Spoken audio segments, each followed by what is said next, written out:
नमस्कार, good morning India के इस खास शो में आपका बहुत बहुत स्वागत है। मैं हूं आपके साथ जया कौशिक त्रिवेदी और मेरे साथ है अदिति राजपूत। सबसे पहले बात करते हैं सुशांत सिंह राजपूत केस की।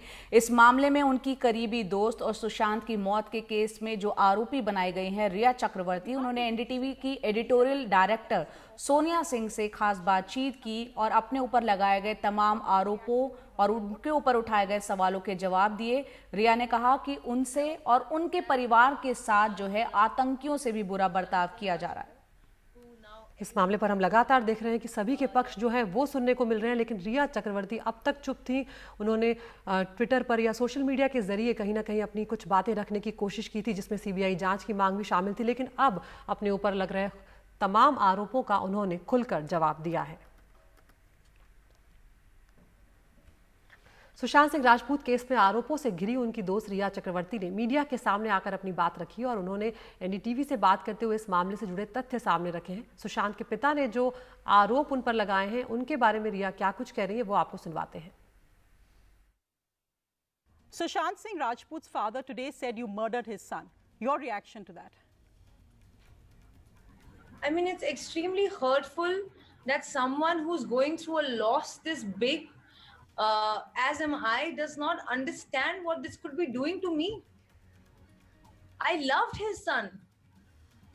And it's just beyond me to understand that is there no humanity? I looked after his son. At least have the humanity. If you don't like me as his girlfriend, at least have the humanity that now that he's passed, respect his love for me, if not mine for him. तो जो कुछ भी हो रहा है उस पर रिया ने कहा है कि उनके और उनके परिवार के साथ आतंकियों से भी बुरा बर्ताव किया जा रहा है, जबकि उनके पिता ने सेना में 25 साल सेवा दी है। And if you don't have faith in the legal system, you should leave India. Because I do. And my family does. And that's why we're still alive, or we would have committed suicide too. With the kind of allegations and the accusations, treating me worse than a terrorist. My father served the nation for 25 years as an army officer. And you are treating this family like we are terrorists, when all we did was love a boy.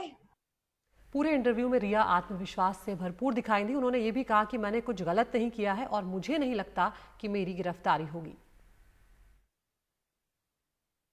No, I don't think I'm going to be arrested tomorrow because I have not done anything worthy of being arrested.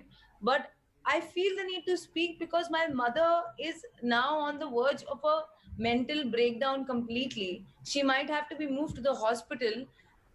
My family is breaking. My father is being pushed around and almost physically and mentally lynched at.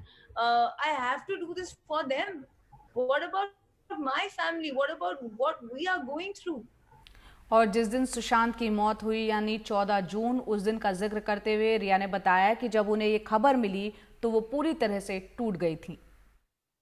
And I heard from a common friend that such and such rumor is going on about him, and if you're with him, they assume that I was with him. Please tell him to put out a statement and squash this rumor. And that's when I realized that there's probably something weird here. And then soon later, it was confirmed that it's true. And thereafter, I was completely shattered. I was completely broken. My life has completely been taken away from me. The love of my life has been completely taken away from me. The health and the mental health of my family is completely destroyed. I mean, it just couldn't be worse for me. And the only thing that's giving me strength to go on is that I'm speaking the truth, and is that probably Sushant is here overlooking and helping me to get the truth out. रिया से ये भी पूछा गया कि सुशांत आखिरी वक्त में किस तरह के दबाव में थे। तब रिया ने बताया कि मीटू के आरोपों पर भी रिया ने ये जवाब दिया कि सुशांत काफ़ी ज़्यादा दबाव में आ गए थे और उनको ये लग रहा था कि कोई ना कोई है जो ये सब कुछ कर रहा है। I personally feel that the Me Too allegations is what started the pain and stress and pressure to Sushant. And he did feel someone was behind it. He did feel that it was strategically done, but he always just said that he always just said them, and I don't know who those people are, but he always felt that behind a Sanjana Sanghvi there would be someone else. इसके अलावा सुशांत के परिवार ने रिया पर उनके पैसे हड़पने के आरोप लगाए हैं। इस पर रिया ने कहा कि उन्होंने सुशांत से कभी कोई पैसा नहीं लिया। You took money from Sushant Singh Rajput. He funded your family. He was financing a movie for you. You were with him because of that. And that's the reason the money laundering is the real issue here. Absolutely not. I didn't take a single rupee from Sushant. No money was ever transferred from Sushant's account to me or any of my family members' accounts. We loved each other. We lived as girlfriend, boyfriend, and we lived together. There were probably a few things he bought me from Zara, etc., which are now in the public domain, as did I buy him. But I mean, other than that, our relationship was not a financial relationship. We were in love just like any other normal couple. We lived together, and that's about it. I don't know how this has become a financial exploitation angle. And please tell me which gold digger shops at Zara. तो रिया पर कई आरोप लगे, पैसे हड़पने से लेकर दवा के ओवरडोज देने तक, जहर देने तक के आरोप लगे, जिस पर रिया ने कहा है कि सुशांत बड़े बड़े डॉक्टर्स की सलाह ले रहे थे, 5 वो डॉक्टर्स थे और जहर देने जैसा घटिया आरोप नहीं लगाया जाना चाहिए। Second charge, you poisoned him, you were controlling his drugs and his medication, you cut him off from his old staff, you cut him off from his old friends. Firstly, Sushant had 5 doctors, and he had prescriptions. These were prescription medications that he would take on his own or ask anyone to give him if he was too low on a particular day. He had doctors visiting him. Everything was done under their supervision. They are top-notch doctors, not some random doctors. Poison him? This is the most bizarre and sad and pathetic accusation to make on someone who loved someone. तमाम social media platform पर सुशांत को न्याय दिलाने की बात हो रही है। इस पर रिया ने कहा कि वो भी चाहती हैं कि सुशांत को न्याय मिले, और ये भी कहा कि सुशांत की मौत के पीछे की असली वजह वो भी जानना चाहती हैं कि आखिर 8 से 14 जून के बीच हुआ क्या था। But do you think Sushant actually died by suicide? Ma'am, I really want to know. I really want justice for Sushant. If there is anything that's absurd and wrong, and if there is foul play, then I want justice for Sushant. If this is suicide and what are the causes of that, I want justice for Sushant. That's why I want to know what happened from the 8th to the 13th while his sister Meetu Ji was there, while other people were there in the house. What transpired in that week that led to this? Even I want to know. The same question that all of India is asking, I'm asking the same question. अब 3 एजेंसियां जो हैं वो सुशांत के मामले की जांच कर रही हैं। सीबीआई है, ईडी है और नारकोटिक्स विभाग भी इस मामले की जांच कर रहा है। और रिया का यहाँ पर कहना है कि वो खुद चाहती थी कि सीबीआई जांच करे और उन्हें सरकार और सीबीआई पर पूरा भरोसा है। Why did you tweet the Home Minister asking for a CBI inquiry? Do you think there was foul play in Sushant's death? Do you think he was murdered? Why did you do that? I was not there from the 8th to the 3rd to the 14th. I want to know what happened in that 1 week, whether it was suicide, whether it was murder. If it was suicide, what drove him to that point? Because he always told me that he would never take such a drastic step. And that's what shakes me.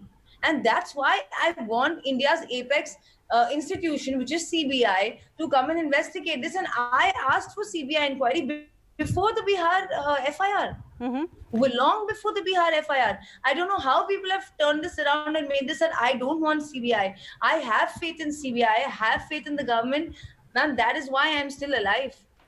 और वहीं रिया चक्रवर्ती पर खुद पर भी drugs लेने और सुशांत को drugs देने के आरोप लगे। इस पर रिया चक्रवर्ती ने कहा कि उन्होंने कभी ड्रग्स नहीं ली और ना ही कभी ड्रग्स डीलर के वो संपर्क में रही। रिया ने यह भी कहा कि सुशांत मारिजुआना जरूर लेते थे। What would you say with these WhatsApp messages which apparently show you talking to a dealer about get me MD, talking about weed, etc.? I have never spoken to a dealer in my life. I have never taken drugs in my life. I'm willing for a blood test. I deny all these allegations, and I would like to save the rest for when the investigation takes place, because anything I say will get misconstrued. But as these WhatsApp messages show, and you said Sushant was taking drugs or he was having weed. Yes, it's unfortunate that we have to speak about him in this light, but it's not been done by me. The Pandora's box has been opened by his family. They have put these allegations. I wanted his memory to be pristine and beautiful because he was a beautiful boy. But in turn, these allegations are being put on me. And the fact remains that yes, Sushant used to smoke marijuana, and I tried my best to control him, quite to make him stop. This was the only department where I was trying to control him in something. I was trying to make him reduce it, in fact. उधर सुशांत सिंह राजपूत की मौत की जांच की अगर बात करें तो सीबीआई ने अब ये जांच जो है इसमें काफ़ी तेज़ी ले आई है और कई लोगों से लगातार पूछताछ हो रही है, जिसमें रिया चक्रवर्ती के भाई शौविक से कई दौर की पूछताछ जो है वो यहाँ पर हो चुकी है। और जिस तरह से मीडिया ट्रायल चल रहा है, सुशांत के परिवार जिस तरह से आरोप लगा रहे हैं, अब रिया चक्रवर्ती ने कहीं ना कहीं अपनी सुरक्षा की चिंता जताई है, जिसके बाद मुंबई पुलिस उनके घर के बाहर सुरक्षा में तैनात की गई है। बिल्कुल। और इस बीच सुशांत के पिता ने एक बयान जारी कर रिया पर सुशांत को जहर देने का आरोप भी लगाया है। सुशांत सिंह राजपूत केस की जांच में ड्रग्स एंगल आते ही सुशांत के पिता ने रिया पर सुशांत को जहर देने का आरोप लगा दिया है। रिया मेरे बेटे सुशांत को लंबे समय से जहर पिलाया करती थी, वो इसकी हत्यारी है। जांच एजेंसी को चाहिए कि रिया को और उसके सहयोगी को अविलंब गिरफ्तार करें और उसे सजा दिलाएं। सुबह पिता ने बयान दिया और दोपहर बाद ही नारकोटिक्स कंट्रोल ब्यूरो की टीम दिल्ली से मुंबई पहुंच गई। टीम का नेतृत्व डिप्टी डायरेक्टर ऑपरेशन के पीएस मल्होत्रा कर रहे हैं। सुशांत सिंह राजपूत की संदिग्ध मौत की जांच कर रही टीम ने पहली बार रिया चक्रवर्ती के भाई शौविक चक्रवर्ती को तलब कर लंबी पूछताछ की। इस दौरान नौकर Neeraj Singh, creative art designer Siddharth Peethani, cook Keshav और अकाउंटेंट रजत मेवाती को भी DRDO गेस्ट हाउस में लाया गया था। मामले में आरोपी शौविक चक्रवर्ती के साथ इतने लोगों से एक साथ पूछताछ के लिहाज से गुरुवार का दिन बेहद अहम रहा। इस बीच सांता क्रूज में अपनी बिल्डिंग में मीडिया के कैमरों के घुस जाने और अपने पिता इंद्रजीत चक्रवर्ती को घेरे जाने से नाराज रिया ने सोशल मीडिया पर वीडियो पोस्ट कर परिवार की सुरक्षा की गुहार लगाई। बिल्डिंग के चौकीदार का बयान भी पोस्ट किया। लेकिन आज मीडिया वाला आया था, मीडिया वाला इतना तंग कर रहे हैं कि सब उसको हमको मार रहे हैं, पीट रहे थे, चोट भी है, चोट आ गया है। उसको वजह से मेरा घर पे भी बच्चे बाल बच्चे हैं, हम लोग को घर पे जाने भी नहीं मिल रहा है। इसके लिए सब पूरा बवाल चालू है इधर बिल्डिंग में। तो सब लोग मीडिया वाला बोलता है कि उसको क्यों छोड़ा, उसको क्यों ये कर रहा है। सब लोग हम लोग को सब धमकी दे रहे हैं, ऊपर जाने के लिए बोलता है, वो बार बार हम लोग को बार मारता है, पीटता है। मनी लॉन्ड्रिंग की जांच कर रही ईडी ने वकोला के एक्सिस बैंक में चक्रवर्ती परिवार के बैंक लॉकरों की तलाशी ली। इस दौरान रिया के पिता इंद्रजीत चक्रवर्ती भी साथ थे। मुंबई से सुनील सिंह की रिपोर्ट, NDTV इंडिया।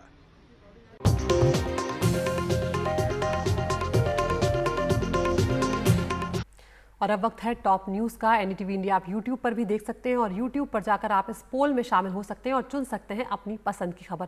तो टॉप न्यूज़ में सबसे पहले खबर सुशांत सिंह राजपूत की मौत से जुड़ी हुई। उनकी मौत के बाद पहली बार उनकी साथी रिया चक्रवर्ती सामने आई हैं। उन्होंने NDTV से बातचीत में कहा है कि मुझसे आतंकियों से भी बुरा बर्ताव किया गया और उन्होंने अपने ऊपर लगे तमाम आरोपों का जवाब दिया है।